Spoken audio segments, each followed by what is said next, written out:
Hello, ladies and gentlemen. Welcome to episode 630 of the DrunkNerds podcast. I'm host, as always, I'm Tyler, and joining me, we have the man, the myth, the legend himself, Sir Colonel Gables. What's up, buddy?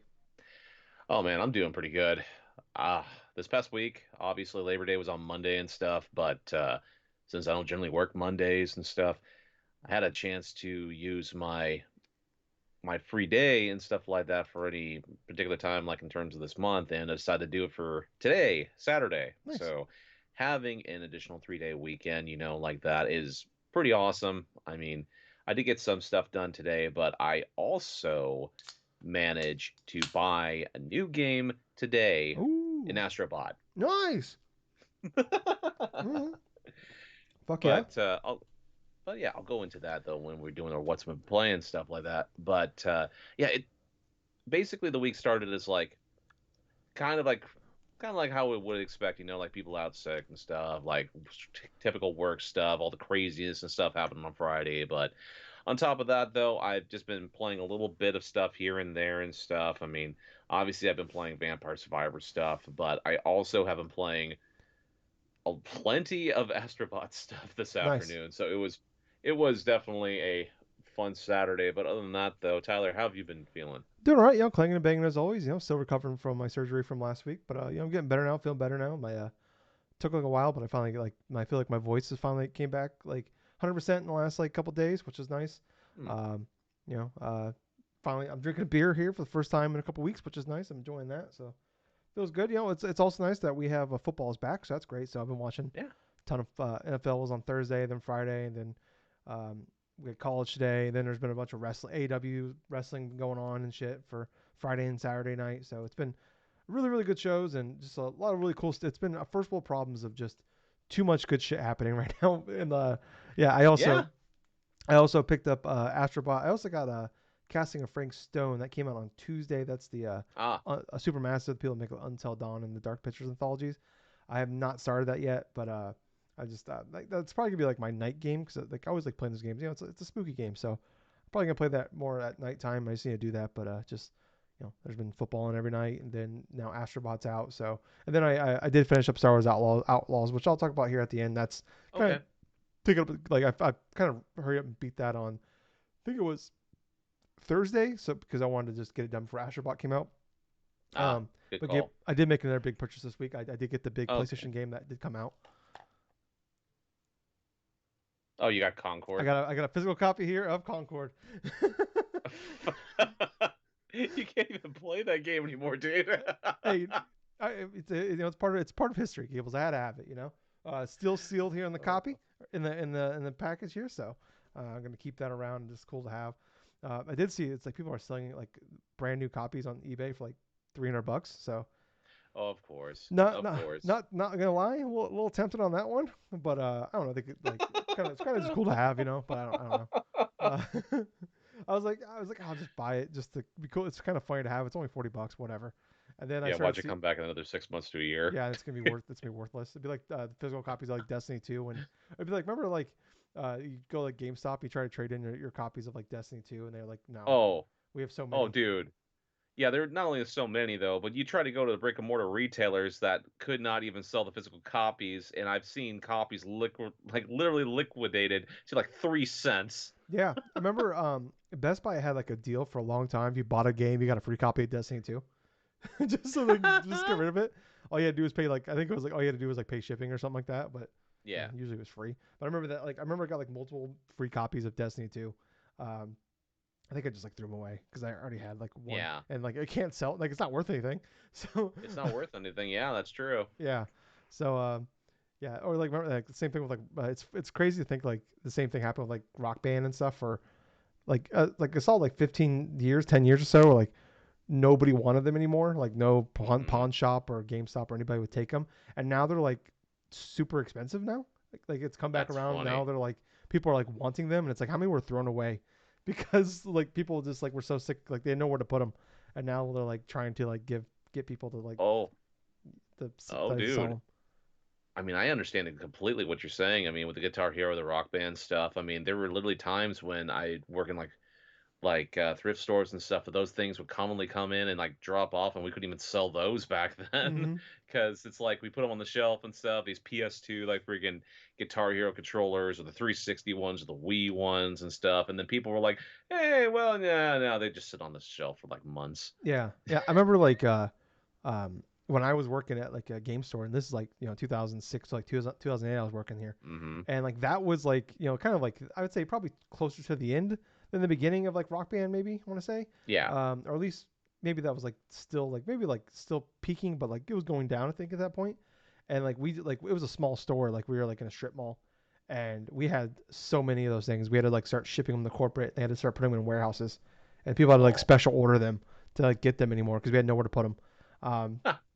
so yeah, it's all crazy. Anyways, this is a video game podcast where Gables and I get together and talk about everything we love and hate about video games and everything in between. Like I said, we're two guys. We do this for fun. We don't get paid for it. We have full time jobs. So if you guys can help us out any way you can, like I said, we don't ask for money. We don't ask for anything. Just a little bit of your time. And if you get that thumbs up button, the share button, subscribe button, follow, 5-star reviews, leave comments, whatever you can do that. We really appreciate if you do that for us. We're on everything: Twitter, Facebook, Twitch, YouTube, Apple Podcast, Spotify, whatever. There are links down below if you want to just get a quick little click to get there. But yeah, check us out in those places. But Gables, let's jump into some of the news this week. Not too much, All but right. there's one major news this week, and we already kind of talked about a little bit with Concord. Mm.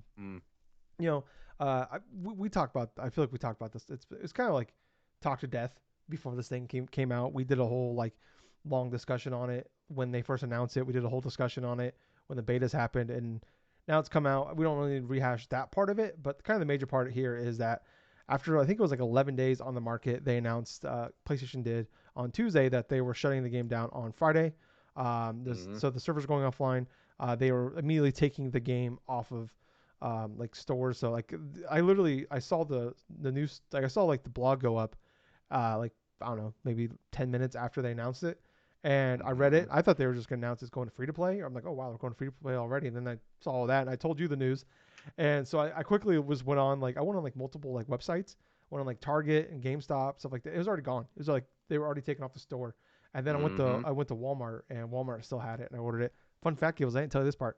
Um, so I ordered it Tuesday. It was supposed to arrive Tuesday afternoon, and it got delayed. I'm like, oh Uh-huh. shit, they're just gonna cancel it. So I got an email on Thursday saying that my order was canceled and I got refunded. And then Friday, this showed up, so I got the copy for free.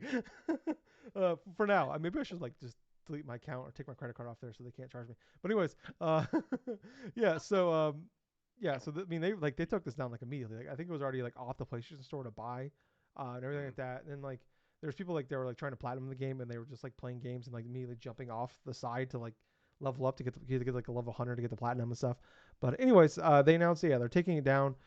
We've like I said, we talked about a lot about during the beta. We have like a whole like is Concord doomed, and like it's not really a surprise. I think everybody knew this game, like the odds of this game doing well from the immediate first time we saw this, like the CGI trailer, and everything was like, yeah, it's probably not gonna not be like them. But I mentioned like, hey, I was like totally like Helldivers 2 is gonna fail. That's like that thing's gonna be, but it's gonna be on PS Plus in 3 months, and it's one of the biggest games of the year. And like this has a shot, but like when the beta happened, we talked about it. Like there was like only like 2,500 people playing the beta during the open beta. Um, but yeah, like it's just crazy to me. Like I like the fact that this thing didn't do well isn't shocking. I think we talked about it at the time. Like they're probably just gonna put this thing out, sell as many copies as they can, and then after a few months announce they're going free to play. And like that's the typical thing. Like you just try to get as much money as you can up front, and then when like people stop playing it, like our numbers are going down, it goes all right. We're going free to play. You pivot. But the problem was this game sold so poorly that they were immediately having issues with people. Like people couldn't play like couldn't get on the games with people because there were so few Yep. people right off the bat. So it's baffling. I feel sorry for the devs. That's sucks. You spend years making this game, and then 2 weeks after your game comes out, you're like all your stuff is gone, and they had a year's worth of like like trailers and stuff like that, like story trailers, everything built up, ready to go, and Hmm. probably never see the light of day of those. But I mean, Gilles, what was your initial thoughts when all this went down? My initial thoughts were actually that of surprise because generally, when it comes to live service games, we're so used to this thing being like, well, these launches of some of these live service games being around for about a few months, and then all of a sudden it's like, okay, now it's going to be either reduced down to maybe like a free to play thing, maybe it's going to be something crazy like 6 months down the line they decide to just discontinue it because we've had instances of that too with live service games like Rumbleverse. I think it was one of Yeah, those. so I have a list here because you brought it up to me. Like, have we ever seen this before? And I'm like, there's been times, but I have like Gundam Breaker went down. That was a 5v5 Gundam game that didn't last a year. Lawbreakers, that was like an Right? actual like game that was from the people that made that guy created Gears. That game lasted a couple Yeah, months. That was like, Lazinski. yeah. There was an Amazon game. I can't remember what it's called. But Lost World. yeah, Lost World. It went. It was an early. I think it was like it was in beta forever. Went 1.0, and then it went Hmm. back to alpha. They took it out and went Yep. back. I believe it's still in alpha. Rumbleverse, yeah, it lasted like 8 9 months. Radical Heights is another one, and then Babylon's Fall. Remember Babylon's Fall? Like 2 months after launch, there was like 3 people playing online. But even still, with Babylon's Fall, or even all those cases, they at least had more than at least a month or Yeah, something like that on the market. This is unprecedented because this didn't even last 2 weeks. yeah, yeah, That's what's so shocking and surprising. This is a triple A game put out by a main company like Sony, and all of a sudden it's like not even 2 weeks on the board. Or like, no, this is done. We cannot keep this going any longer. We're losing money just literally having this on. yeah, yeah, yeah. It's a yeah. I think that good. I will say good for them for like at least they really had like they I guess they didn't have to, but they I think just for PR sake, they really had to. Like, Hmm. it's one thing like we talk about, yeah, like okay, the player count's not great or it's going down. Like, yeah, maybe you peaked and it's going down. Now we pivot to the business plan. Um, but like at least usually those still have like an established like player base. And this is a game that a week and a half out doesn't have It a never established its own player base. yeah, um, yeah, and like yeah, it's like they never established one. So like the fact of like yeah, cool. Hey, we're not like we're done supporting it. Like you just charged $40 for this 2 weeks ago. Like you kind of had to like it's probably the least like the bare least minimum you can do, but it's like still like I'm a little surprised they did it like in refunding everybody this like but like I said like they're probably like they knew this thing was gonna fail like Right. basing the pre-order numbers there was reports out there like the pre-order numbers were bad like you had to like pre-order the game to even get in the beta and then Yeah. they switched it to like no you can just play the game like they were trying desperately to get people out there and it definitely feels like um, I think it was like one of those things where like we see this we see this in gaming, we see this in movies, TV shows, like entertainment all the time. Something just gets put out and they know it's gonna fail, and it's gonna die, but like they just put it out just to get it out there and make some money. But it's like just gets some money out of it. And this is one of those cases where yeah, like Yes. uh, they like it was worse than the worst case scenario, probably even what they thought, or it definitely was. Yes. Um, but yeah, like I said, it sucks. I feel bad for the developers. Like you said, you spend several years working on this thing, and then like this thing is remembered forever. Like anytime something fails, it's like oh, it concorded. It's another Concord. Like, Exactly. and that sucks. That's gotta suck to kind of have that on your resume, essentially, of like when forever, like when like like when you talk about what you put out, like like your name is on this, and like that. I mean, that sucks. That's definitely gotta suck. You're gonna be remembered for something forever. Like it's like what's crazy too is all about this is like this wasn't even necessarily a games of service thing. This is a game that's like it's just out and it's done. Like this is like an Yep. old school like 360 or like early 360 early internet days game where like here's the game. It's there's no Right. microtransaction. There's no battle pass. Like here is the game. It's 1.0. Everything's here to go. I think they were going to add more players down the line, but like that was all going to be free. Right. The skins were free. The maps, the game modes, everything like that was free. And like there was no bugs. There was no issues with the game. The only issue was just finding players to play with. But like even like people that actually did play the game were saying the game was good. Like it was a good game. It was just lack content. But it was like I think it was Tom Warren at The Verge. I believe either he retweeted this or he was one that wrote it. But he said the worst thing about Concord wasn't that it was bad. It was just forgettable. And yeah, like that's like nothing stood out about the game. Yep. I like the art design of it. Like as far as like I liked how colorful it was. But like the characters were just were nothing. Like They're disgusting. yeah, I mean, they were just like like I've looked at them a million times and like I don't even remember what they, like I've watched those trailers multiple times. I've seen all the screenshots and I couldn't tell you what any of them look like. Like, I That's don't. just how forgettable a lot of that stuff was. Yeah, I like mean, yeah, yeah, it's just yeah, it just sucks. And it's like definitely like this is a game they put probably $100 million into. So I don't know. It's just baffling. It's crazy. Like I was stunned. Like my jaw dropped when I read that, and I was just like, Jesus. Like I don't know. And like I said, it sucks. You know that this happened. And like I was looking at it too. Like when I went back and like listened to our conversation. And part of this like what really sucked too was like I brought this up when I did the live react to that state of play when they revealed this game.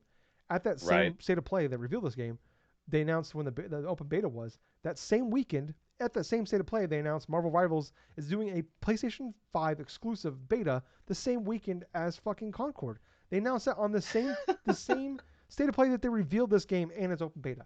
So immediately you're going up a much bigger game, like with a much bigger IP, that's already had multiple betas and already has it's Marvel's, so it's already got a lot more going with it. And then the game comes out, and it comes out the weekend before Black Ops 6 beta comes out. The day the game comes out, Deadlock is officially revealed by Steam or Valve. The WoW Right. expansion is out that same day. Gamescom is going on during this, and Wukong all happened that week. So like Yep. it's one of those things where like you need the word of mouth of this game to like kind of help build the audience. Like that's typically how this like Helldivers blew up because of like word of mouth, the coverage, and like fucking like TikTok and all the fun clips that were coming out of it. The problem was is like a lot of people that were probably going to be playing this game, especially the early access part of it. The people like are like all the coverage that you might see on like on like IGN or whatever, or like people Twitch streaming this thing, like all those people, all those content creators, all those YouTubers, all those whatever, they're focused on Gamescom, like all the press conferences, all the news coming out of that. That's getting all the coverage, and then Wukong comes out. That's a much bigger game that comes out that same week. Like that's getting all the coverage too. It's breaking Steam records and stuff like that. And meanwhile, this game comes out, and it's like when it does come out, finally, it's like I said, you have a Marvel Rival beta, you have Deadlock's officially revealed, and you can get into the beta. WoW expansions out that same fucking day. Like it went up against so much shit, and like if I think PlayStation, like I said, PlayStation knew this was like they're not stupid. They know they have way more data and information than we did. They knew this thing was not going to do well. But like if they really cared and really thought they can make this thing like into something big, or like at least thought this thing like wasn't like they probably like I kind of lost train of thought here. But anyways, if they really cared to make turn this thing around and make it something, give it a chance. After that beta and the player count that came out, they should have just delayed it. That like when you see that and like it was a few, I know it was a few weeks out, but like you got disc press. You don't want them sitting on shelves that cost money. Sitting on shelves, I get that, but it's like delay it. Like if they really cared, they would have pushed that out. But I think it's just one of those things where like they put so much money into this for so many years on the studio, like and all the money they put into it. It's like I said, I've said multiple times already. Like they probably thought it would sell out, it'd sell X amount of copies, make some money back on it, and then 6 months to a year shut it down or pivot to free to play.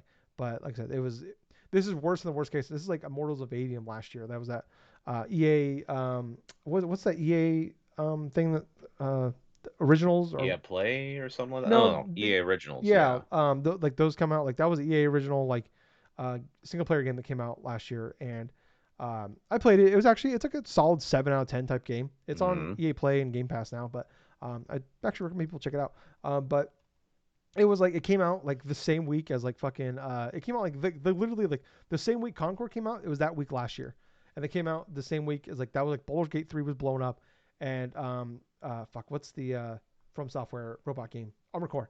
That same week Armored Core came out, and I mean it was like it sold like I think it was like it's all reported numbers, but it's like 100 Right. some 1,000 copies of it. It was just this is like a giant $100 million budget game, and it sold barely six figures with the copies. Um, it's just like the multiplayer version of that. But yeah, I don't know. Like,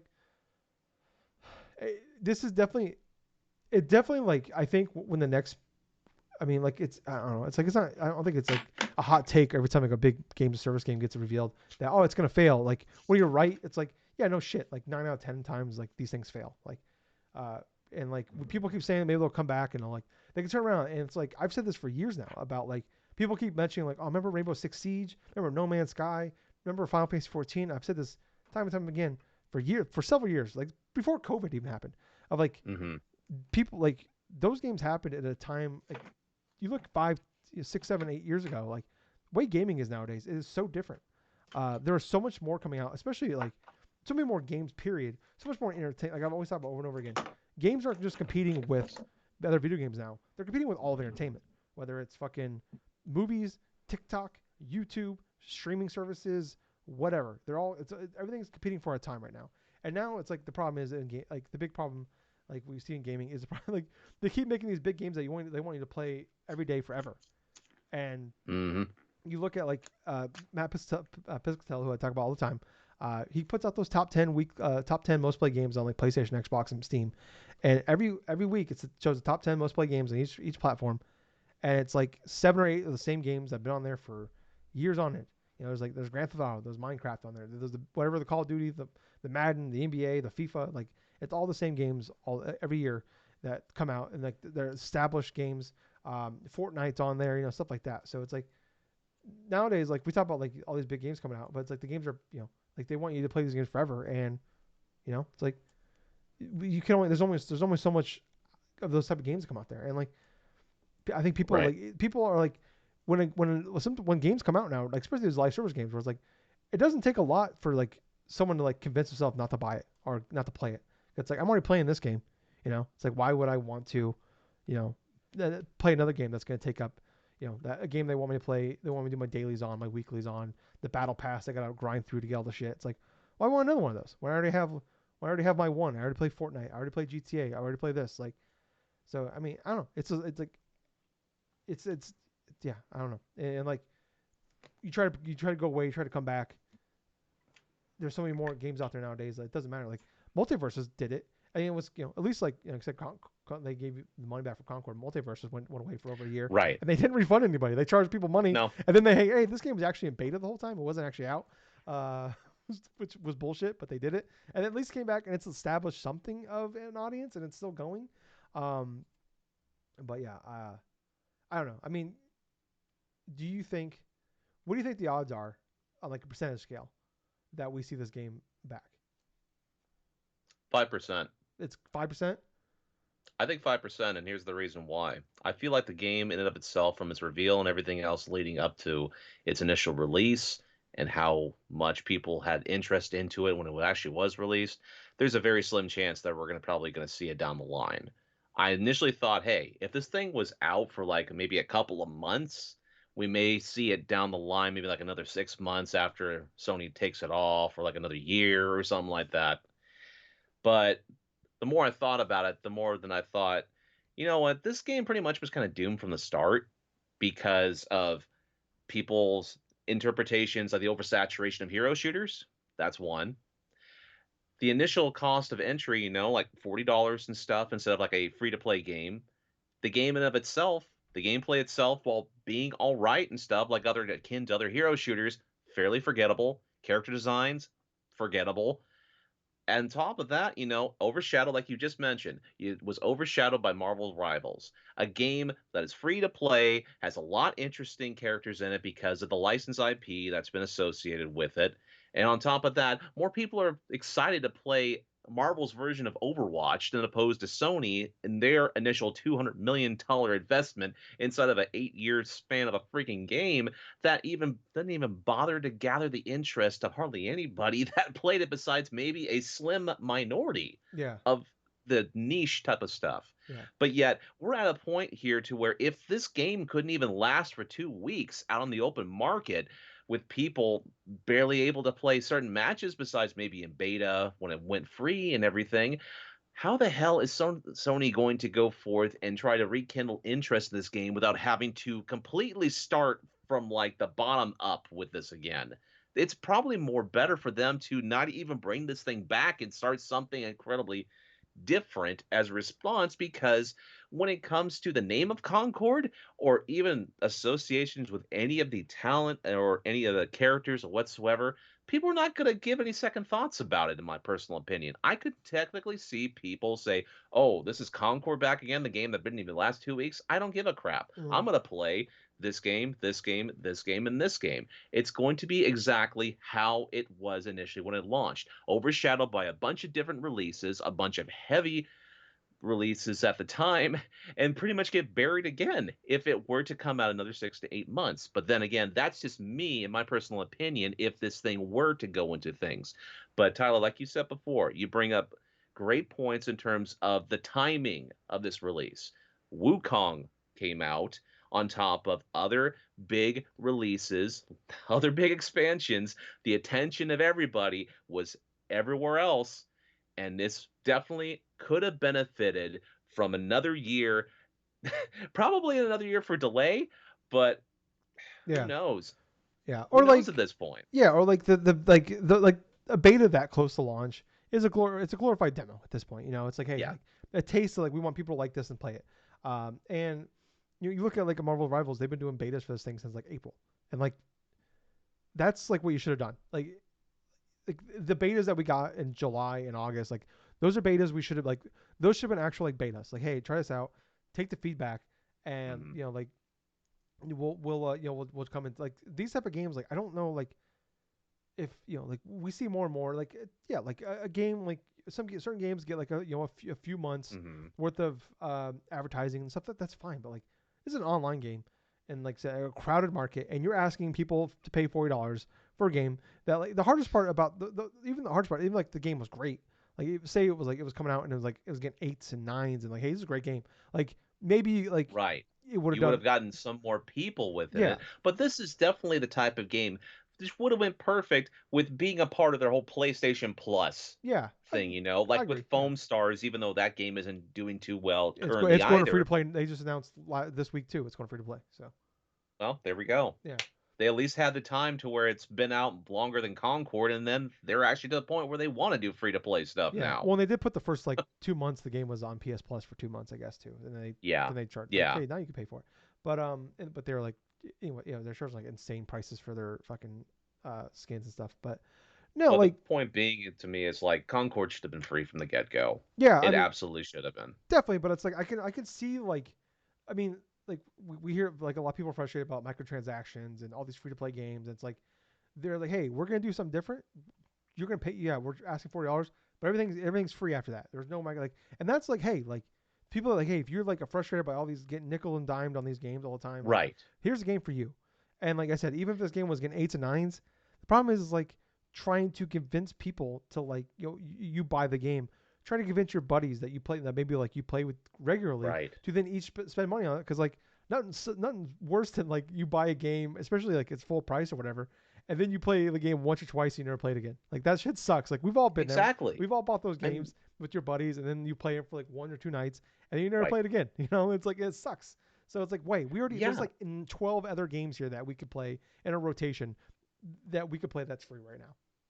Now you see all those things you just mentioned in terms of that stuff. No DLC stuff, no like individual microtransaction stuff. All that's well and good if the content provided was actually interesting. With Concord, it was pretty much mid at best, Yeah. pretty much forgettable at best, because even though they were going the route where a lot of people would have wanted to go in terms of, oh, okay, you're not going to pay additional content for this or pay additional content for that, it still wasn't enough to actually go and satisfy with Yeah. what they were aiming for, Yeah. unfortunately. Yeah, and to kind of wrap up this conversation, I'd say like I'm a little more optimistic than you. Like when I first like I'm the same way when they first announced it. I was like, oh yeah, they'll definitely be back. But like yeah, after like thinking about it, it's like okay, do they want to like people? I keep hearing people say comparing us to Anthem, and I thought like Matt Piscatella, who I talk about all the time, Mm, he mentioned like the difference is like with Anthem Next, they were like doing the whole thing, and then they decided like a year later, like we're moving on. But the difference was yeah, like Anthem Next was like the fifth best selling game of 2019. So like that yes, game it sold was. well and people were playing it. That was I mean the problem was like the post like the game like the main campaign stuff like that. People like that. Like the gameplay was fine, but the problem was like there just wasn't shit to do after you beat the game. Um, and like they made their money on it, and there's people playing it, so it's easier to like, hey, we're gonna pivot, we're gonna go back, we're gonna come back with a bunch of other shit. And they were like, no, it's not worth it. This is like there was no audience. There's no audience for this game. Nope. And like, So Anthem was technically better. yeah, well, Anthem was better, yeah, because I mean, obviously it's EA, it's BioWare, it's and like I played the beta. The beta Anthem was fucking awesome. I bought Anthem day one. I played it for a few Hmm. hours. I was like, this just feels like a live service game. It's like, yeah. So I kind of moved off of it. I didn't enjoy it as much as other people did, but yeah, like I'm like I'm probably like 30% it comes back at this point. The only reason I say that is because like yeah they invested you roughly we don't know, obviously we don't know we're all kind of assuming here, but probably $100 million on this thing. It's been debunked, the 8 year thing. That's not actually true. The studio's only been around for 6, and in 2019 there was like 9 people still working at the company. So like the Right. game's been in like full production with like a team, but it's still like a small team. It's like less than 100 people working on this thing, but it's really been in production for um, like 4 years. But even still, like it was crazy to me. Like in 2006, like if you okay 8 years, 2016, that's when Overwatch came out. I can see why. Okay, Guardians of the Galaxy was huge at that point. You can see why this happens. Then but it's like, oh, this game actually went like full production like 2019, 2020. It's like that was kind of like, but that was still like early. Like that was kind of like like the beginning of the end of like I think the bubble, not the bubble bursting, but like people were really starting to get fatigued on uh like games and service games. We talked about that with the scene those last few years. Every time, at this point now, whenever everybody sees games and service games or live service games or online games or whatever, we all just kind of roll our eyes at this thing. It's like you're you are climbing. You have a giant mountain you got to climb to get people to get to even like consider like playing your game, especially when you charge money for it. And it's just wild that like the PlayStation put out Helldivers 2, one of the biggest successes of the year, and then puts out fucking Concord like 6 months later. It's just yeah, Mm. like they went from the highs to highs of games as service to one of the worst game service game like as far as like business wise to come out. So I don't know, like I said, I feel bad for the team. That sucks. Especially like it's like we talk about like game preservation. It's like can't even play their game now. It's like they spent years on it. So that sucks. So hopefully, if I'm them, and I won't be shocked if like they say they're working on it. They already kind of said they're kind of like they're gonna go back to the drawing board or whatever. I wouldn't be shocked in like February, March, whatever week they lead a blog post that we're moving on, and then shortly after that there's massive layoffs and the company's probably they probably close the company or something like that. So but I'm looking at like fair games. I'm looking at like maybe not marathon. I feel like marathon's probably going to happen. Um, but I feel like fair games or any of those like other like, um, I think like what Jim Ryan said, there's like a dozen, and we already know a handful have been canceled of those. Jim Hmm. Ryan talking about of his games service games that he wanted to happen. But if you any of those people working on those ones, I'm like like we already know like Last of Us got canceled and shit like that. Like I'm getting out. Like you're updating your resume, you're Yeah. moving on. You're like, are you like trying to pivot to like another team inside that's working on like something like something that's like safe, whether it's like Horizon 3 or Last of Us 3 or I don't know, fucking whatever the next thing, Santa Monica, or like I'm going to work on MLB the Show or something. Like I'm moving on, something like more stable. Exactly, because we're Um, already seeing at this point in time, with anything live service game related from like Sony, the only big success has been Helldivers 2, and even still, it's still faced a bunch of like various other challenges and stuff, the like well months after launch the itself. PSN like force people to use PSN, and that's another thing that goes against Concord is like Hmm. like the PSN thing pissed a lot of people off, and Helldivers 2 is like it's still Absolutely. the numbers are still like I would say probably like it's like probably what they probably thought this game was gonna be at launch is like what it's at now. Um, Yeah. but yeah, like that definitely hurt. They haven't fully come back from PlayStation basically fucking them over. And this is like Yeah. the first game that like required the PSN thing. So you're already like you're already a lot of people aren't gonna buy your game because of that. So you're already pissing off and turning away, and you're not being sold in a bunch of countries because of that on Steam. Mm. So yeah, like like Jim Ryan like during his tenure, the PlayStation was really strong and did really well. But it was basically like he was like we talk about like in gaming nowadays. Obviously, we talk about forever now, but games take longer than ever. Blah blah blah. But like he basically like took over like the remnants of like the last few years of like peak PlayStation putting out like multiple big games every year. And then like these are like I really feel like now is we're starting to see the Jim Ryan shit that he put in place, and he dipped the like Oh yeah. as soon as like his like the shit he put in place, like as soon as those started coming to fruition, like he fucking dipped out. He like he's I think he Oh knew yeah. he saw what happened. He saw the writing on the wall, and he's like, I'm getting out now. Like And that's why he initially went out, and that's why people gave him the nickname of Lion Jim Ryan yeah, because of all of this various bullshit that we had been hearing months in advance, even when he was at the tenure here with Sony, but even more so now with all these live service games exploding and like just basically burning the ground in terms of what Sony has put investment time into. You only have one properly successful one. You've had multiple cancellations of like various projects, including Last of Us, kind of a live service multiplayer game in and of itself. And on top of this huge failure with Concord, it's no wonder why he decided to dip. yeah. I mean, like, I, I think when people like most people they don't pay attention like as to the details that we do.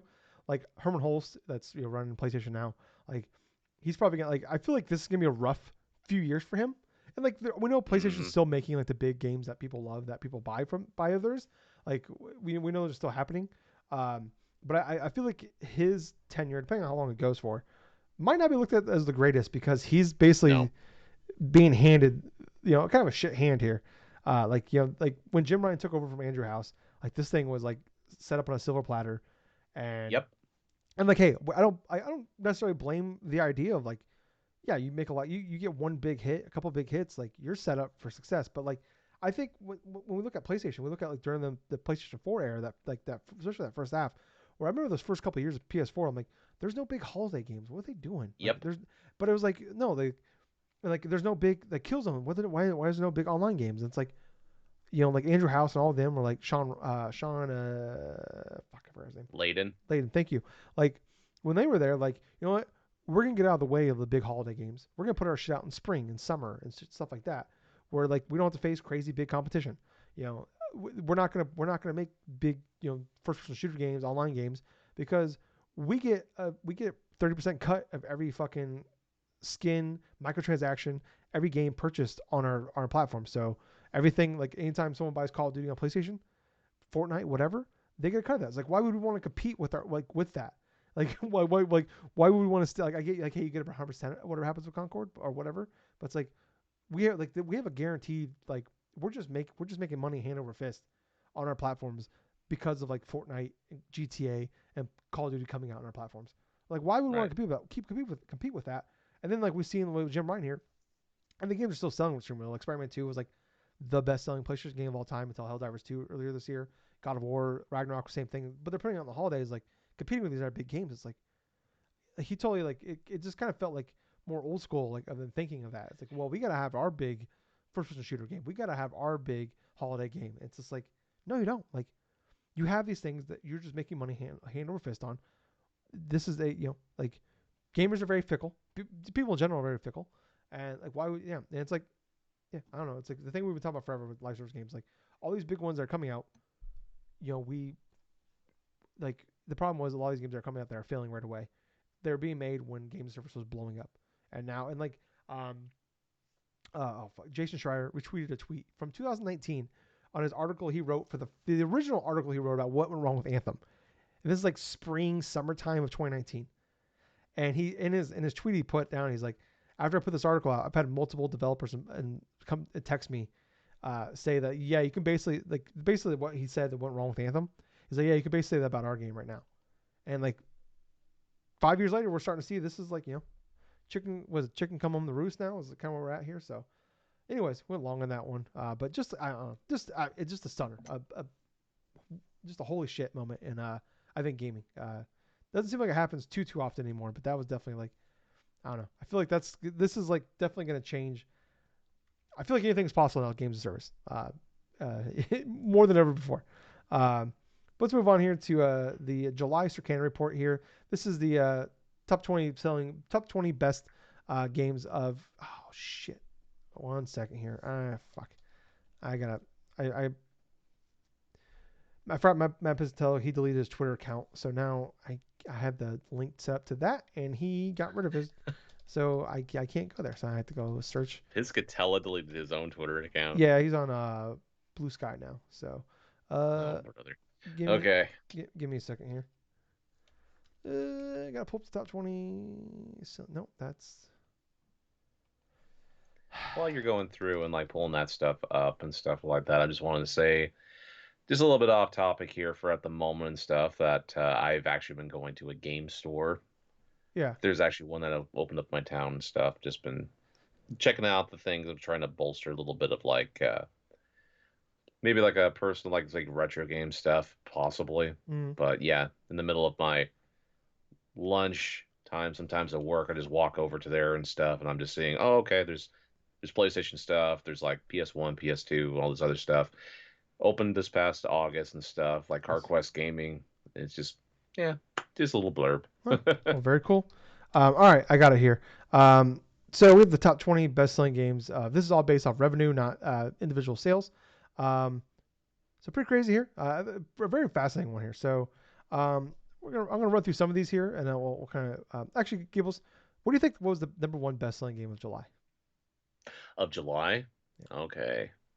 Number one best selling. Yeah. Was it Call of Duty? No, the brand new game. No. Brand new game in No, July. brand new game. Think about what happened in July. Hmm. Black Myth Wukong. That was August. That was 2 weeks ago. Oh my god, you can tell how much my attention is paid to here with everything else. You are the worst at this. Um, All right, I'm just gonna tell you. All right, so number one, EA Sports College Football 25. of course, yeah, college football. Do you want to know what the number two best-selling game of the month was of July? What was it?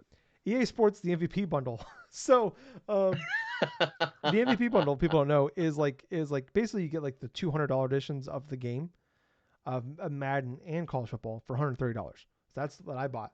So the number one, people, it was the most bought game of July was the individual version of college football 25. The number two best selling game of July was the bundle of Madden and college football for July. So I did ask Matt Piscatella, I'm like, so every year they've been doing, Circana has been around. I think it's like 2001 or something like that. Madden has been number one in August. That's the month it comes out. It's been number one every single year. And I did ask him, like, do you think this will actually end the streak? And he's like, he asked me what I thought. I told him, no, like August is not a crazy month. This is pre Wukong and everything coming out. I'm like, I don't think this is all U.S. sales, by the way. Like Wukong, I don't think is that big, as big as Madden here. And Star Wars Outlaws is coming out at the end of the month. So even if that thing is majorly successful, I don't think it's not going to have, I think Madden came out like August like 10th or 12th or something like that. So I still think it's going to be number one, but I thought it was kind of makes it a little more interesting for the month of August. But let's jump in here to number 20, Ghost of Tsushima. Number 19, The Crew Motorfest. Number 18, Rainbow Six Siege. Number 17, UFC 5. Number 16, Sea of Thieves. Number 15, Luigi Mansion 2. Number 14, jumping up from 30, Tekken 8. Number 13, Helldivers 2. Number 12, Mario Kart 8. Number 11, Mortal Kombat 1. Number 10, Spider-Man 2. Number 9, EA Sports FC 24. Number 8, MLB The Show. 7, Hogwarts Legacy. Number 6, this is the physical edition only, Nintendo World Championship, NES edition. Nice. Yep. Number 5, Minecraft. Number 4, Call of Duty Modern Warfare 3. Number 3, Elden Ring. Like I said, number 2, MVP Bundle. Number 1, College Football 25. Some interesting details here. So spending reached $4.8 billion in July 2024, up 10% year over year. And actually went from, so year over year, like spending on gaming has been down like 4 or 5%. In the month, it jumped from being down single digits to now it's up 2% year over year. A lot of this has to do with College Football 25 being a huge success. College Football 25 debuted as the best-selling game of 2024 year-to-date already, and was the primary driver of both content and hardware growth on console platforms. Launch month dollar sales of EA Sports 25 more than tripled the total lifetime dollar sales of the previous best-selling college football game, NCAA Football 07. Already tripled the overall best-selling game of all time from NCAA football. July video game hardware sales were up 12% year over year. And that is because of, like I said, college football. PS5s were up 25% now. Xbox Series consoles are up 40%, which does actually makes up for Switch was down 44%. So even with Switch being down 44%, still up. It's now jumped up at like I said, 2% year over year. PlayStation 5 led the month market units dollar sales, blah blah blah. Xbox Series S was or Series S and X were second. Is the July 2024 is the first month with year-to-year growth in gaming video game hardware ever. Mm. So yeah, and then even like accessory spending went up 4%, and also on top of that, Culture Bowl 25 is number one best selling game in Canada, and the MVP bundle is third in Canada. So Okay. on top of all that, Gables, like I said, it's the football or College Football 25 is the best selling game of the year already. The number five best selling game of the year is the MVP bundle. So This comes to show you how many people have been looking forward to college football from EA. yeah, You know, 11 years, 11 years. 11 years. Yeah, And that previous copy, even before it went on its hiatus for about freaking 11 years and stuff, is still being sold for like $50, like used, even more so. So, yeah. I mean, it's still way cheaper than what it was though. So yeah, yeah. absolutely. But one last thing here before we get to what we've been playing. Um, take this with a gigantic grain of salt. There's been a lot of mixed reporting on this. There's been some discussion of a Nintendo event of some sort at the end of the month. Yeah, honestly, when it comes to that, I don't know what to think. Because, for one thing, I mean, a lot of this is a grain of salt, a lot of this has been talked about and stuff from various like YouTube stuff, but what makes this thing a little bit different is actually from the people like inside the games industry itself. A lot of people inside the know and stuff that have also been hearing rumblings about a Nintendo event later on this month. What was fascinating about the month of September is even when there was technically supposed to be a Nintendo Direct here in the month of September, but that partner Direct was moved to August right after that Indie Direct. And so a lot of people were left wondering, hey, does that mean Nintendo's going to have something in September? Of Yeah, course, at that point, it was just a lot of speculation. I mean, you and I both were talking about it and stuff, quintessentially on the podcast itself too. I mean, it's just one of those initial things. It's like if it's actually gone through and announced at the end of the month or close to the end of the month, and that so be it. But what's more of note, it's like it's more of people inside the industry that are saying that, hey, we've been hearing the same rumblings too from like multiple people on the inside and stuff, but yeah, nothing really concrete. yeah. And it's like I've talked about multiple times. I'm just kind of exhausted and burnt out on trying to guess what Nintendo's going to do. The only thing like the reporting out there from like Bloomberg is uh, it sounds like they're going to start going in like production or at least start putting the thing together, the Switch 2 together sometime in the next quarter. So somewhere between October and December. So like the only thing like the argument I've heard is like maybe they want to announce it now because once they start putting this thing together, that's probably when the thing's going to leak. So maybe they want to just Yep. reveal it. Maybe they reveal it. Tokyo Game Show is at the end of the month, so there's been like Jeff Grubb's already talked about. There's gonna be a state of play at probably the last week of September, right before Tokyo Game Show, which yeah definitely makes sense. We already know Death Stranding 2 is gonna be doing something at Tokyo Game Show. Would make sense. Nintendo is gonna do something there. We know Xbox is gonna be there doing some stuff. So yeah, like if they're gonna, if like yeah, I guess I could see them. There are some things aligning that make sense here, but other than that, I'm just kind of we've just been guessing on. It's been exhausting. It's like I feel like since like summer 2017, we've been talking about the Switch Pro, and then in like the last like 3 years we've been talking about the Switch 2, and it's all just Yeah. been guessing and like things happening. And like definitely like we've seen some pretty concrete stuff, and then like obviously like this was happening this year, then it got delayed to March, and then now it's getting delayed to spring, whatever. So I don't know. Like I've heard the argument. We know all the arguments. Well, why don't it makes sense to wait till after the holidays? Makes sense. Well, just do it now. Because if you look at what we did with the Wii U, but like whatever. So the only thing that we don't know for a fact is like we've seen that the Switch like holiday bundle leaked, and it's like they're doing like a Super Mario Wonder bundle this year for the holidays. So Makes sense. yeah, so they're doing that. So and then maybe they'll do some more stuff. Like I could see them maybe just doing something in the month because they have Zelda coming out, but who knows? They've been doing trailers for that too. So whatever. Mm. Um, but let's jump into what we've been playing. Gables, do you want me to go first, or you want to go first? I'll have you go first. All right. I'm gonna talk about Star Wars now, and then we can talk about. Sorry, I was holding down the 4 button. I didn't realize it. I'm gonna talk about Star Wars Outlaws now, and then I was doing time codes. I just like spaced out midway through that. But anyways, and then we'll talk about Astro here after that. But I did like to mention at the top of the show, I did finish up Star Wars Outlaws. Took Hmm. me about 20 hours to finish up. Like I said, I did like kind of like probably the last like 5 hours or so of the campaign. I just kind of mainline through. because I was getting close to Astro, and I wanted it out of the way before Astro came out. Um, Right. but yeah, like I kind of talked about last week, where like the first 4 or 5 hours were very frustrating, and it's got a really bad beginning of the game. Um, and then like after that, unlocking some abilities on the skill trees, and just getting more used to like the controls and everything like that was growing on me. And I'll say definitely like the more I played, the more I enjoyed it, the more I liked it. I'm not sure, like I'm still not gonna sit there and say this is like an 8.5. This is like a must play game, but I will say if you're someone that does enjoy, um, I don't really want to like compare it to like a Assassin's Creed, because it's definitely, I think part of the charm for me is it almost reminds me of like, if people, if whether if you joined the last few years, like but like, I would say like the 360 to like the first half of the PS4 generation, there's like a solid probably close to 10 years there where Ubisoft was like my favorite game publisher out there. Like I was pretty much anything they put out, I was buying. Like with Assassin's Creed and Watch Dogs, even like I like Watch Dogs is like, yeah, it's a 7 out of 10, but I still like enjoyed it. And then the Watch Dogs 2 was fucking awesome. And then like obviously like I've been very frustrated with Ubisoft the last 4 or 5 years, like a lot of people have been, for different for obvious reasons, which is the bloat and all that, and just kind of the Ubisoftification of their games.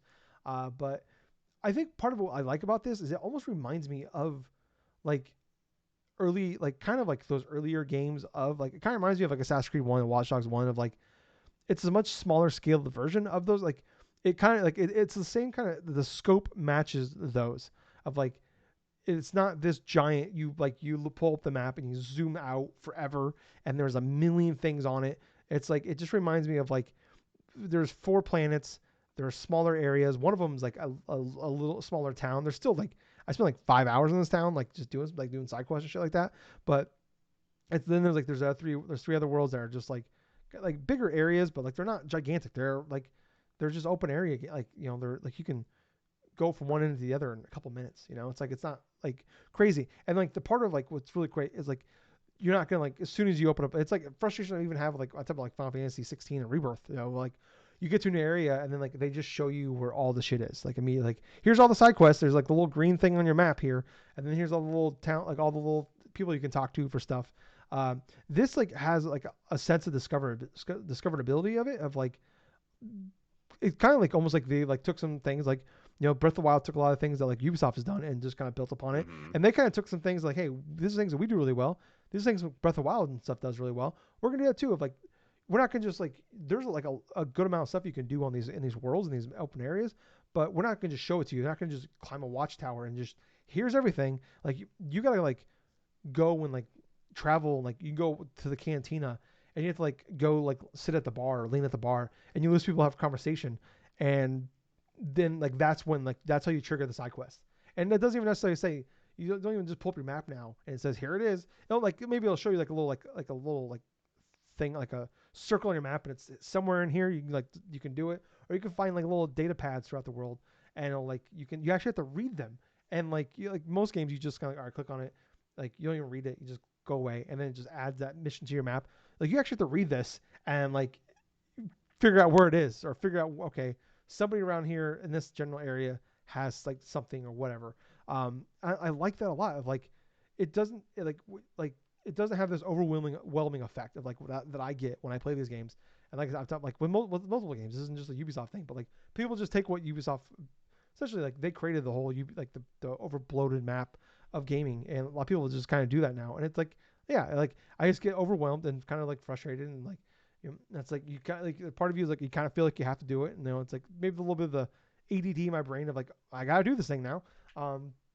But I really like that. And then like I'm not gonna sit there and say it's like, I'd probably like put it close to like a 7.5 to 8 out of 10 still at the end of the day when I'm done with it. But the combat's still not fantastic. Like it's still solid. The sneaking, like I said, you get more abilities. You unlock more things from your skill tree as you go. And like the cool thing is like, there's no like XP. You're not leveling up. And like all right, cool, I earned a point. Now I can like do this thing in the skill tree. Like you actually have to like do certain things to like, that usually involve this tactic to unlock something to make it better, make it easier. Like you gotta like do the thing to unlock the ability to use it. And like adding things, like I said later on, like the smoke bomb, or at like or Nyx, my little creature with me, like he can distract 2 people at a time. Or now he can go and like distract the camera or whatever, like adding more things you can do. And like you don't just like you get the skill trees from like talking to people throughout the world, and then that's where you even get the chance to even have the opportunity to then unlock the skills. So it's like you gotta like go do the work, you gotta do the shit. And like I actually kind of like that, like, and it's like I like it because it's not like it's cool as there, but it's not like a million of them. It's like there's only a handful of them. It's not like it's not crazy like we took there's like I think there's like 12 different skill trees that you can find. There's like six different skills you can unlock in each like skill tree. Um, and I like that. And I like I said the discoverability of it. I got better with the sneaking, and it's definitely like the way I sneak, where like I do as much sneaking as I can. Eventually, I'm gonna get caught, and then I go then I gotta go crazy with the fucking killing everybody I have to do and shit like that. It's not the greatest. Like it's still very felt limited. In some of the aspects that you can do with it, there's not a million things you can do. Like like it's not fucking like Last of Us 2 or it's not Metal Gear Solid 5 or Splinter Cell or Watch Dogs where like you have all these different abilities and these tech things you can use and like that kind of like that's my biggest complaint with the stealth is they really focus on it, but there's not much there to it to kind of like you can do a whole lot. Like it can get a little frustrating and like sometimes like you whistle and like sometimes it like it doesn't work 100% the way you think it's gonna work, and that can be frustrating. Or like so you get caught and you gotta like read this whole section again. Like there's definitely points at this time where I'm like like audibly like cussing out my screen, but like I like and the story is fine. It's whatever. I think they kind of bungle some of the stuff towards the end. Like the big emotional payoff doesn't really pay off very well, but I enjoyed the characters in the game. Like ND5 is great. I can't remember the little creature that like doesn't like speaks like Hut and stuff like that. Like he's a bomb expert that's just like blowing shit up. Like incredibly funny. I really like them. Kay and Nix I liked a lot. Like there is like man, it's exactly what I say about like Watch Dogs and Assassin's Creed, where like it almost kind of gives me nostalgia for that kind of game. Um, and like I mentioned last week, man, there's like something here. There's more to it than I thought. Like man, if you could like you had a better beginning. Like I don't blame people if you've like played the game, you played the first 3-4 hours and you bounce off. I don't know if I can blame you because it's not fun. It's like I can't believe like that's what I did. But like the more I played of this game, the more investment I put into it, the more I liked it, the more the payoff worked out. Like I said, I enjoyed the characters enough. I like the little talking conversation you have throughout the game. Discoverability is great. The worlds that they built are fantastic. Like it definitely feels like Star Wars. They don't use any of like previous licensed music that I can remember of like Star Wars, but like the new music in this game is like feels like Star Wars. Like this is the most like one of the best like I guess this is like the first open world Star Wars game, so that doesn't work. What I'm trying to say here, but I think that, they did like they nailed so much of this game. I think of like the world building and the characters stuff like that. They like if they can just like I hope to God they get a second game because like it's not like I mentioned like last week. Like Fallen Order was like a 7.5 out of 10 to me, um, and Survivor came out and that was one of my it's like one of my favorite things ever come out of Star Wars. And like I feel like if they get a second shot and make another one and like because this is like Far Cry was their first or Avatar was like their first attempt at like a Far Cry game, and Mm-hmm. this is the Division team. This is like their first attempt at like a Watch Dogs style game. Um, and like if they can get it, like I don't know if they will because they're making Division 3. This is a very busy team. They're working on multiple projects at the same time. But like if they get another shot at this, like I think they can fucking knock this one out of the park because, man, they have a really good solid base here, and if they can just build upon like you got a solid base, now they just need to build upon it. And like it could be like a game of the year contender. I really believe that because like yeah they nailed it. Like man, Massive is an incredible team, and like I said, I've already said multiple times I know, but I hope they get a second shot because yeah, it was really good. But moving on here to Astro Bot Gables, I'm gonna let you start off here. I've only played the first two worlds. Like I said, there's been just a lot of other first world problems of too much or good shit happening right now. How far are Mm-hmm. you into it? So I've completed the first world. Okay. So completed. So I've unlocked everything, got every little thing inside that Gorilla Nebula and stuff like Did you that. find the secret So exits? yes. Okay, I only found one of like the three in there. I didn't even know it was a thing until Oh, World Two. World Two. oh yeah, yeah. Well, here's the thing though, and this is going to be a little bit of spoiler or something like that for those listening in though for this game Astro Bot. What I will say off the bat though is like this game is definitely worth it from what I've been playing so far. I mean, I've spent like about at least a couple hours or so like that playing Astro Bot today. I mean, And it is definitely one of the best 3D platformers that I've played on the PS5, and it definitely has that potential to be probably one of the like probably one of the better games of the year, if not contender from probably one of the best games of the year because of a lot of the originality in terms of a lot of the content stuff. Team Asobi, I feel like did a fantastic job in terms of like performance stuff, a lot in terms of like the visual fidelity, obviously. A lot of care was pretty much put into in terms of like obviously the source material stuff, the history of PlayStation, Mm. everything else. Let me just tell you this. The reason being why I completed the entire first world is because you had so many different like characters that you're like unlocking in terms of like from like various franchises and stuff. It doesn't matter whether it's like from Parappa the Rapper or for Castlevania stuff or freaking like Ape Escape stuff, it's just there's like little characters and little franchises that were synonymous like being on the PlayStation like consoles and stuff for the past like 30 some odd years. And the funny part about it is these secret exits and stuff. Okay, this is going to be the spoiler territory here. So for those listening in, just skip in like about ahead, like about a few minutes, probably 3 to 5 or so.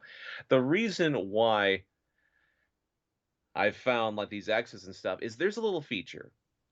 Whenever you go into the level, if you go through this every little bit of the level and stuff like that, you complete it and stuff, and then you re-enter into the level. There's a little blurb. There's a little like a display here where you can actually pay 200 coins, and this little Oh, yeah, robot I knew bird that. follow you Okay. around, Yeah. and he'll point out the directions of the things that you missed.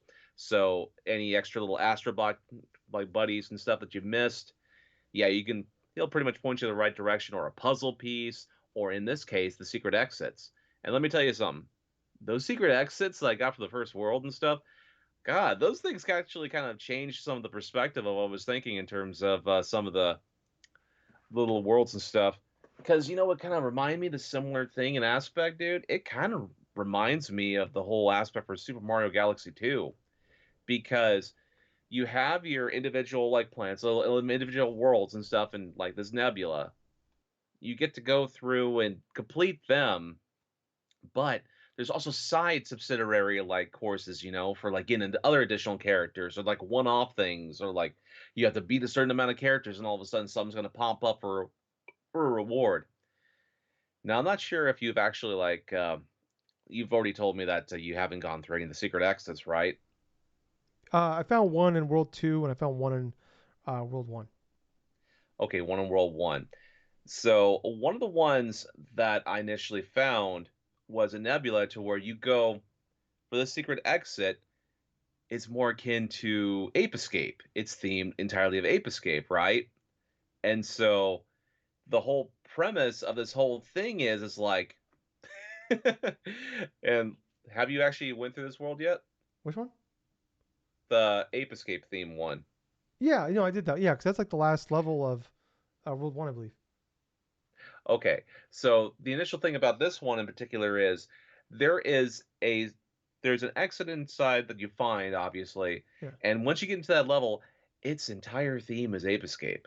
So you actually get to assume the role of like You get the the net main and character everything. from Ape Escape and stuff, and you get to chase after the freaking monkeys and stuff and catch them inside the nets, and then you go and just try to collect all the different like characters. You'd use like stealth and mechanics. It's basically felt like you're playing through a level of Ape Escape, Yeah. like you were on the PS1. You have the music, you have the characters, you have this and that. And towards the end of the escape, and this, and sort of the end of this level, you get to face off against Spectre, Yeah. and like get, then all of a sudden get that character and going through that stuff.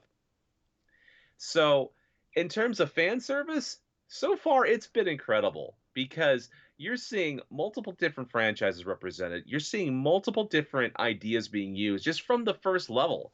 The tutorial, like the first initial stage you get onto, is so fantastic because it's so chock full of things, like in terms of secrets and also in terms of like providing the player, okay, this is how you do this and this is how you do that.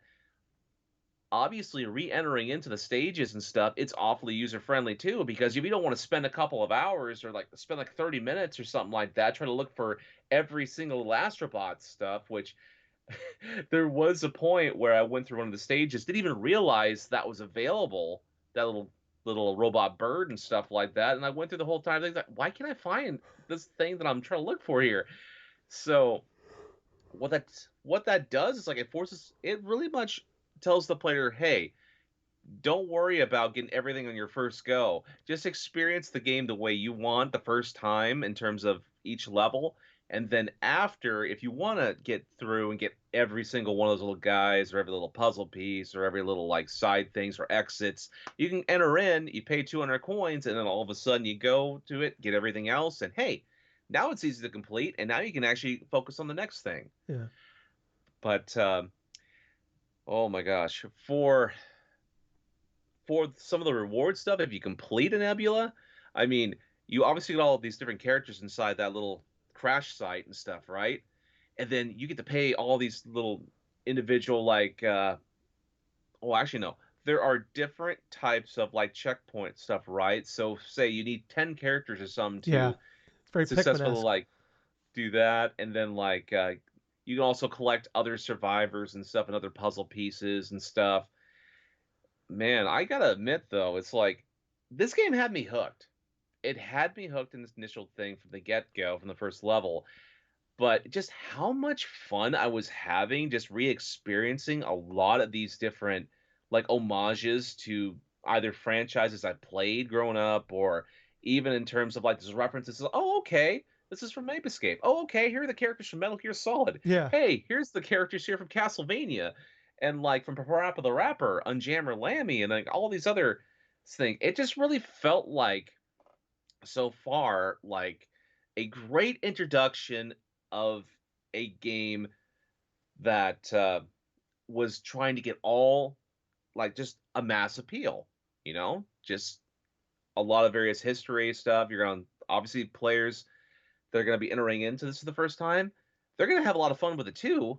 Maybe not so much as someone that's actually played games on PlayStation for like years and stuff like that, but you see the core aspect of this game is there. This is like a 3D Mario game, and in some aspects actually exceeds some bit of that 3D Mario game type of stuff. Yeah. I mean, there are general points in creativity and certain level designs that absolutely do rival some of like Nintendo's Mario Brothers designs and stuff, and Galaxy, and like like 3D World, no, not yeah, 3D World, but Odyssey, Super Mario Odyssey. It has well-structured levels, has all these different hidden secrets, have all these different things. They don't have to overtly explain things to the player. They just let them just to go and just explore everywhere to their heart's content. At least for what Astrobot is doing, is like you get to choose every little individual level and stuff that's presented inside of a nebula. You get to experience the gimmick or the power ups or whatever the thing that's going on.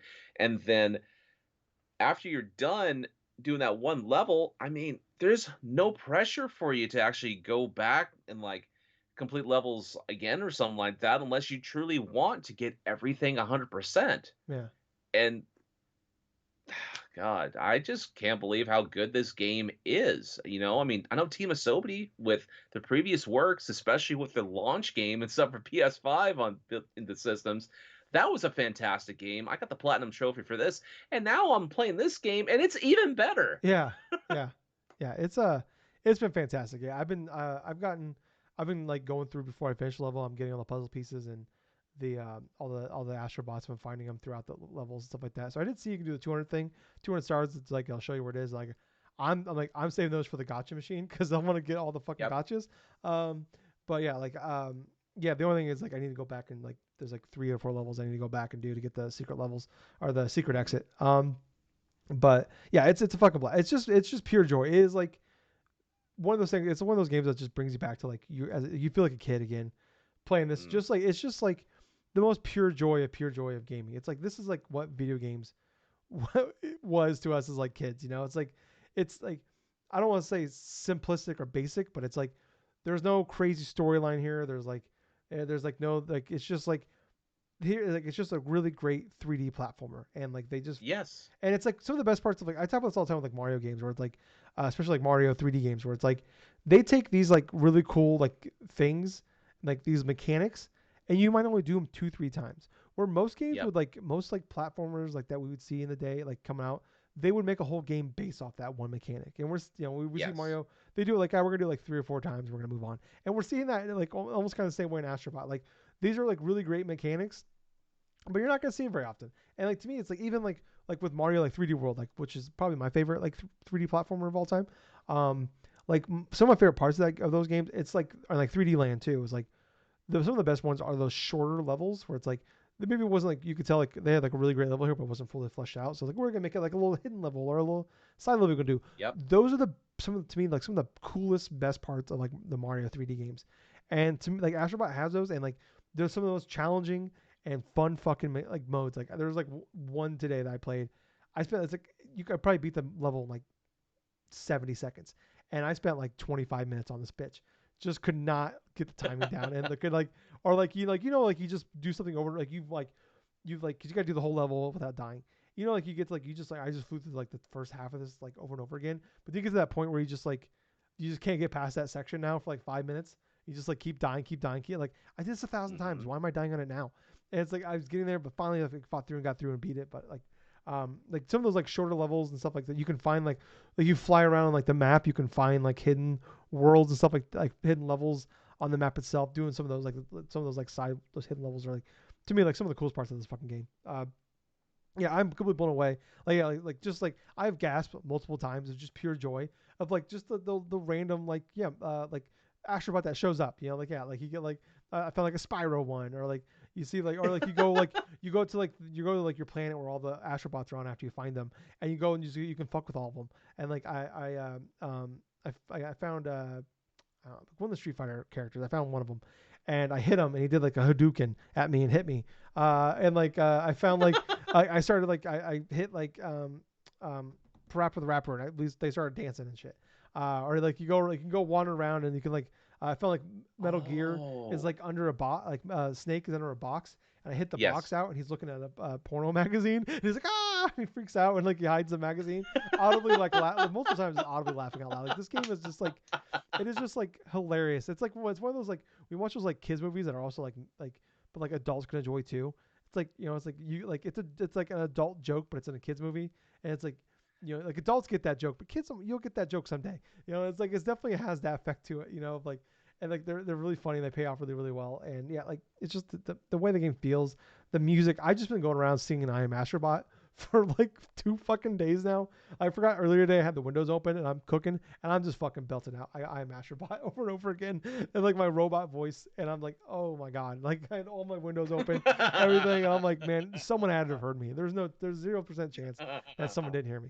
Um, yeah, it's just it is like it reminds it's like think of like your like things you look back fondly on like when you're a kid like I Yes. remember like being a kid here growing up in Iowa you go there's that big mound of snow built like some push up all that like this big and you like pretend it's like the offensive defensive line and you're playing football with your friends and they're on the other side and you're trying to like you're on the goal like you're just like in your head you're like we would like all right cool we're hike the ball we're gonna jump over we're gonna try you gotta try to tackle the guy and stop him you gotta jump over the snow mound and try to stop the guy from getting a touchdown. That's like to me that's like that was some of like my favorite moments some of like the most fun things like when to me as a kid and this is like just that it's just like but it's the video game and I'm just like it's just pure I'm having so much fun I'm so fucking happy every time I play this game. It definitely gets very frustrating because I am not very good at these type of games and like I definitely know like I've heard multiple people complain like it's just it wasn't very hard. I'm like motherfucker I'm dying out here man I'm I don't trying. care if this game is easy or hard. I give a shit that it's enjoyable, Oh and no this has been one of the more enjoyable games of the year. no I know but I like I usually hear people like say even like like you think of like the post game levels of like Mario how crazy hard those get like Hmm. Champions Road and stuff like that. People are saying like Yep. some of like the Champion Road of these games aren't even that hard. And I'm like motherfucker I'm on World 2. I'm like I'm struggling with some of these worlds and I'm definitely like I'm going slow on this like I'm trying like I said I'm trying to find before I finish the game like I'm trying to find or finish a level I'm trying to like find all the puzzle pieces and all the Astrobots stuff like that and I want to save my coins because I want to get all the fucking goddamn gotchas. There's like 106 these motherfuckers and they cost $100 a piece. Can't be going around and just blowing money on fucking trying to find secrets. But yeah, it's just pure joy. I'm having so much fun. Yeah, it's just like this is why we play video games. This is for fucking games like Astro Bot. So, God, I haven't played a PlayStation game that I really, really have enjoyed like this in such a long time that it just feels so crazy that it's like we have all these other like first party games that have come out for the PS5 and stuff like that. And quite honestly, a few of them have hit like differently and stuff like that, but it's like the two Astrobot games. Now, these are the ones I actually feel like I'm remembering here the most that are like the most memorable for me, hmm, even though I haven't gone through like some of the other big like first party like PS5 game stuff. I mean, these two like stick out. The launch like Astrobot game and now this one, the whole 3D world stuff like that, 3D platforming stuff. I mean, it's just a pure joy to play. yeah, yeah. It's so much fun. It's so fun and like even when I'm frustrated, it's just like the music is just like fucking it's so good and I was like I want to keep playing it and like one of the levels like dude like the second level of the game just turns into a Crash Bandicoot level and I was like I Oh, was oh, audibly oh, laughing to oh, myself. oh. I was just giggling like a fucking like if someone around me they would have committed me because I was just laughing of just pure happiness. I was like that was like fucking Joker over here just laughing hysterically. I'm like oh my god I just turned into a fucking this is the second level and it's a Crash Bandicoot level like Yes. this is amazing. Yeah, like yeah, like you said the Epic Escape level and stuff like that, and man, it's so good. It's like, yeah, Oh, dude. this And might be then the the go ahead. oh my god. Oh, you mentioned the Crash Bandicoot level and stuff, and you went to the level and stuff like the ice and like the whole like the dessert theme stuff, and you're encountering like Metal Gear Solid characters and Yes, shit, you know, yeah. like Shadow Moses and all that other shit. Oh my god, yeah, it's so great. It's just yeah, 'cause I keep I've audibly I don't even know why I'm like audibly gasping at some of these because like yeah, it makes sense. Like I audibly like I found one level and like Persona like one it was a Persona 3 characters were in it. I'm like oh like I'm like why wouldn't it be there? But I'm like why am I freaking out about it? But that's so cool to like you're so excited to see it. I'm like that Leonardo DiCaprio meme where he's just pointing at the TV screen. Like that's me this entire fucking game. I'm just like oh my god they're here. It's like Smash. It's almost like Smash. Like everybody's here except for Square Enix characters for some reason. Um, yeah, it's yeah, man. This is why you play video games is for shit like this. Uh, Hmm. yeah. Gables, anything you want to say before we get out of here? Oh no, no, that's pretty much it for me, man. I mean, that's Yeah. All right. Well then, thank you guys so much for listening to this. If you made it all the way to the end, we appreciate it. If you guys can like, follow, subscribe, check us out. We're on Twitch, Twitter, Facebook, Apple Podcast, Spotify, anywhere podcasts are on. We're on them. YouTube. YouTube is a big thing we're pushing. Our subscribers are going up. We hit every other metric to make a little bit of money off of fucking YouTube. We just need subscribers. We're like 445 subscribers. So if you can help us up there, it just takes one at a time. One at a time. I don't even care yes. if you just like it, you just subscribe, and you don't have to watch us. Just maybe like just click on the video real fast, hit thumbs up, or leave a comment. You can bounce off. That's all we ask. We don't ask for any money. We don't ask for anything. Just a little bit every time, and a couple button presses. So if you can help us out, we'd really, really, really appreciate it. But I was host. I was Tyler. And I've been Colonel Gables. Until next time, everyone. Thank you for listening to another fun-filled episode of the Drunk Nerds podcast. Hey Gibbles. Yeah, I'm Astro Bot. I am Master God. Bye guys. See ya.